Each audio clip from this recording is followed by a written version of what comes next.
255 Singapore organizations linked to critical information infrastructure are said to have been compromised, according to documents leaked onto the dark web. Google's cybersecurity arm claims there are clear signs that a state-backed group was involved. It could be the tip of the iceberg of what experts say is a growing trend of hackers targeting SMEs. Cybersecurity firms like Strongkeep warn that the number could be higher because not all cyber breaches are reported. And for more on this story, Nicolas Ng, who has been investigating all of this, joins us in the studio right now. Now, Nick, you've been tracking this story for about 3 months now. Why does it matter, and what piqued your interest at the start? Well, Angela, the easy answer, the simple answer to this is the attack by UNC 3886 last year. Now, when we first heard about this, it was a sign that a state-backed actor, an advanced one at that, had attacked Singapore's critical information infrastructure.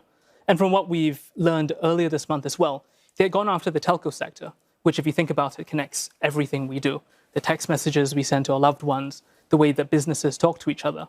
So if you imagine that if this system goes down or is infiltrated for a long period of time, the damage that could do to Singapore would be significant. But that also begs the question of what other cyber threats Singapore might face. And what I found out over the last few months is that other cyber threat actors are also attacking different parts of Singapore, in particular, small and medium enterprises, as I found out. They manage a complicated dance of moving cargo among ships, aircraft, and across borders. This freight forwarding firm is one of many crucial to the logistics sector and port industry. But in October 2023, a ransomware group locked its employee data, quotes, and client information. 2 related companies were also compromised. The group demanded a ransom of $15 million to restore access. The first message was telling us that we are being hacked and call us to contact them back.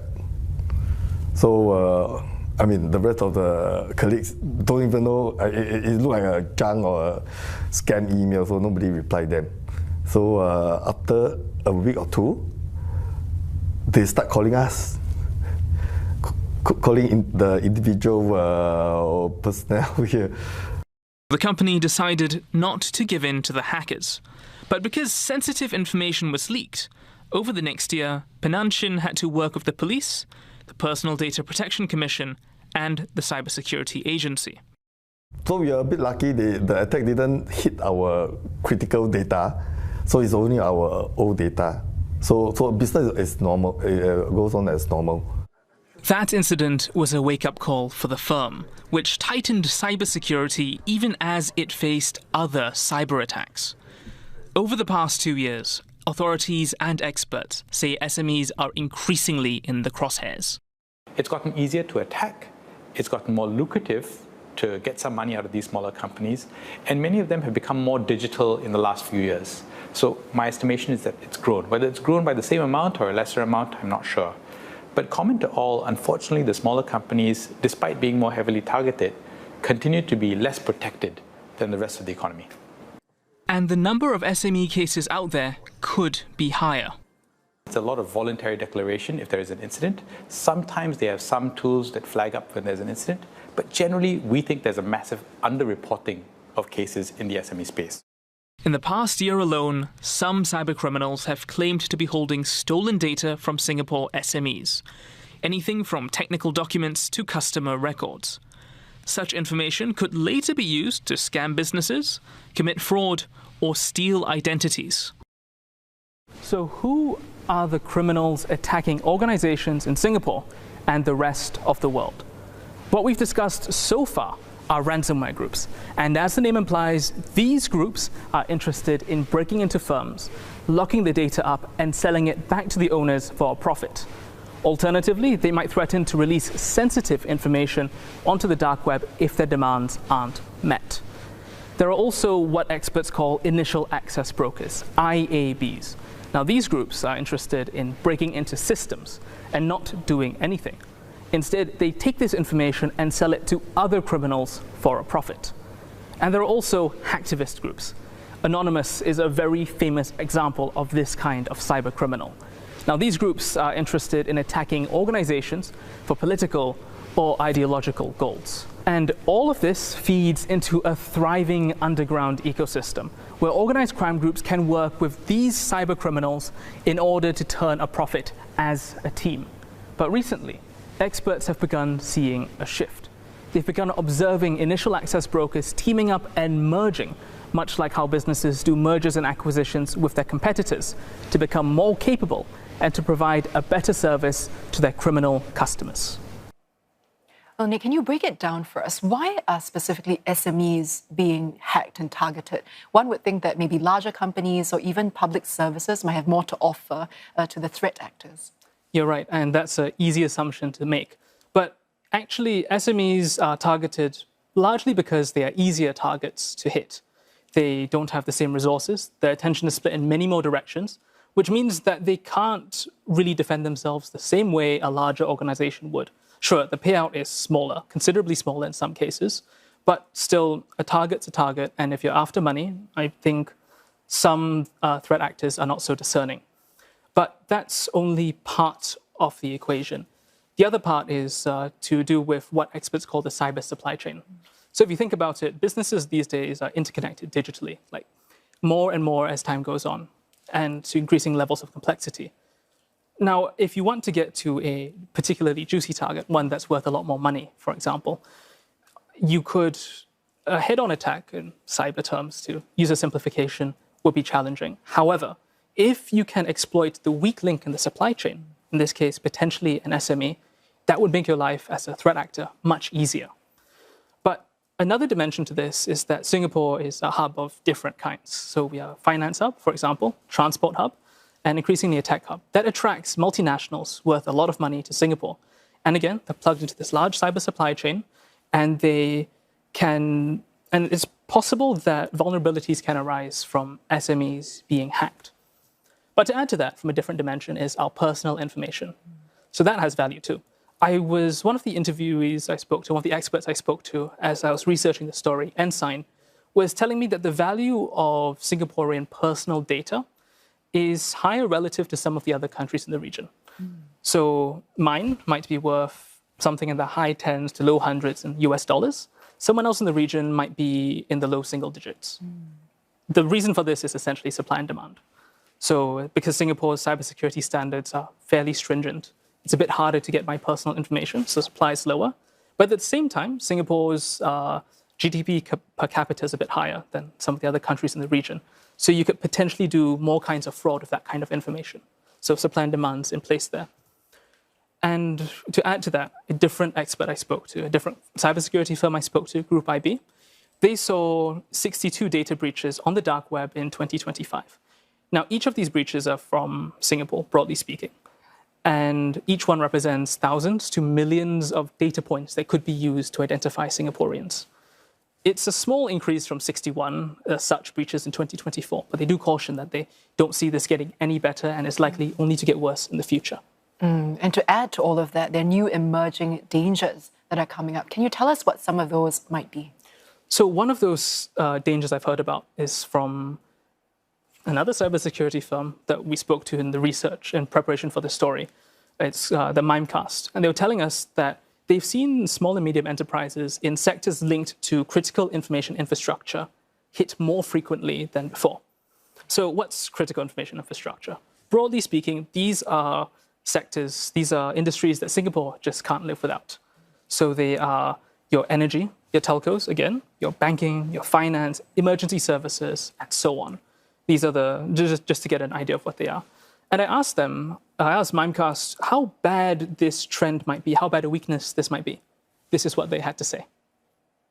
It is a massive weakness. I mean, if you don't, because every organization that does business now, with every large organization that's part of the critical infrastructure, I would say it's a target for attack, right? So, a lot of, I would say, cyber attackers now, they go after the weakest link, which is the easier way in. Okay, so to add to that, during our investigation, we found claims from a ransomware group that claims to have compromised 3 companies in Singapore. 2 appear to have ties with the public services of different kinds. One does military-related software. And to give a sense of what was compromised in this attack from this group, from their claims at the very least, 3 terabytes of data was stolen from one of them. This includes technical documentation, employee data, records, and so on. There's no official confirmation that this happened. I contacted the companies. They didn't give me an official reply, but a source at one of those firms did tell me that an attack occurred. So suppose that this is true and this kind of sensitive information has been compromised by ransomware groups. It turns out that experts believe that in some cases, there's evidence that these ransomware groups don't delete the sensitive information that they compromise from their victims. They could hold on to it for long periods of time. And that can attract bigger fish who want to use this information to go upstream of the cyber supply chain and attack targets there. And one of those bigger fish, I found out, are state-backed actors. And this is what I have found out. These are files leaked from a group allegedly conducting clandestine cyber operations while operating publicly as a cybersecurity firm. For security reasons, the material has been censored. One document lists countries of interest, including Singapore. It claims 255 firms linked to the country's critical information infrastructure were infiltrated. This is just one of 12,000 documents from that group, which mysteriously appeared on the dark web last year. They also contain material from companies the firm is accused of hacking. It's unclear how the cybersecurity firm's data was leaked, whether it was an inside job or the work of a larger hacker group. Experts I spoke to allege a particular state actor may be involved, and not for the first time. The last was in 2024. I would say yes, definitely there is some sort of working relationship between state actors and private contractors to do these kinds of cyber campaigns. The documents could be fabricated and of course could be done by somebody else who wants to make another country look bad. Totally possible, but this is what we see at this point. These countries could gain access through SMEs linked to critical infrastructure, like ports, power stations, and banks. They stay hidden and ready to disrupt systems once the signal is given. It could happen when bilateral tensions escalate. Being a hub, some foreign countries could also be looking for their dissidents. And telecommunications infrastructure is essential for finding that because you can actually hunt them down based off of their cell phone number and see not just information about them, but where were they moving? Who were they with? What were they texting about? Things like that. Other countries could simply be stealing information to grow their own critical industries back home. Now, some experts believe there's signs that state-backed groups are getting more help to target firms. So cyber criminal groups, they also have data that they might have breached or attacked in the past. So this sort of information can help them plan their attack as well, because they have insights of what's going on in that company, what's the infrastructure, what are the perimeter devices they have to know. So with all this information that have already been gotten hold by the cyber criminals, these are sort of valuable information for the state-backed actors as well to use. But simply sharing information isn't where this relationship ends. Let's return to this map of cybercriminals and throw a state-backed actor into the mix. Now, let's say that they want to break into a target, and there's an initial access broker with specific intelligence on how exactly to do that. The state-backed actor could just pay for it. And armed with this information, they could rally and direct hacktivists and ransomware groups to launch an attack. Now, this could well be a ruse to misdirect defenders. And as those defenders are trying to figure out who exactly is attacking them, the state-backed actor could just slip in. Alternatively, instead of having to work with all of these criminals, a state-backed actor could simply outsource the entire attack to an organized crime group. But why bother with this misdirection, especially as state-backed actors are as sophisticated and well-resourced as they are? Well, this is what some experts told me. By working with all these experienced cybercriminals, this will make their whole attack more sophisticated. They will leave little traces, making us all difficult to investigate them. So by working with those experienced professionals, hackers, this sort of up their game. So attribution is very important. It's very crucial to us as investigators, because once we know who is behind this or which nation We roughly know what they're after based on the geopolitical tensions or situations that we are seeing. And it helps us to quickly identify what are they after, what are the crown jewels we should protect. Well, I've noticed that some of these experts, they don't seem to want to go into greater detail. Why is that? Well, they've got really good reasons to be doing this. And frankly, I wasn't able to learn everything I wanted to from them. But the reasons why are because some of them have active investigations ongoing on some of the groups relevant to this story. Others didn't want to say too much about what their clients are dealing with and don't want to give away too much about the defense. But you may also have noticed that I didn't name the group implicated in the leak earlier just now. And there are reasons why this might happen. This is what one expert had to say, but bear in mind that this is a regional observation, not so much a local one, just to put things in the right context. What we have seen in a broad cross-section is that any attribution that is being reported typically trigger two kinds of responses. The first response would be a doubling down of further on attacks. The second category would be the fear of missing out, the FOMO players that say, oh, you only thought that that party is inside there. Actually, I can also demonstrate that I've been inside there or swimming with you for the longest time. Wait for more. So taking all of this into consideration, what is being done to tackle these threats? Well, to recap what's happened over the last year, the Cybersecurity Agency has made a few responses to this kind of thing. Firstly, they added a new requirement to the Cybersecurity Act to require critical information infrastructure owners to report suspected high-level attacks more quickly. This is to give authorities more time to respond. Another thing that they're doing is to introduce various schemes to get small and medium enterprises to have an easier time adopting cybersecurity solutions to help them be a bit better defended. Though I do also hear from some of the industry players we've heard from earlier that the SMEs they are working with have started taking cybersecurity more seriously. A combination of better awareness and more pressure from those upstream their cyber supply chain. But what's also important about this development is that the pace of digitalization, especially with SMEs, means that the way that they interact with those upstream of them, or any firm interacting with those in other parts of the cyber supply chain for that matter, that changes over time. And that could produce new vulnerabilities that a threat actor could exploit. And another thing I found out from the president of the Association of Small and Medium Enterprises was that SMEs are under a lot of pressure right now. They're going through, the trade situation is challenging enough. Throw in cybersecurity, and they may not really have the bandwidth to handle it. So cybersecurity tends to take a lower priority. But I guess to hear more, it's best to hear it from the president of the association himself. This is what he has to say. In the next 6 to 9 months, a lot of the focus is going to be around AI and how it's going to make it easier, or how do I make it work for me from an SME perspective. And in terms of cybersecurity, they'll take a business as usual approach. So if we build on that and we understand that bandwidth and costs are issues for small and medium enterprises, the question then becomes, what can we do to improve uptick?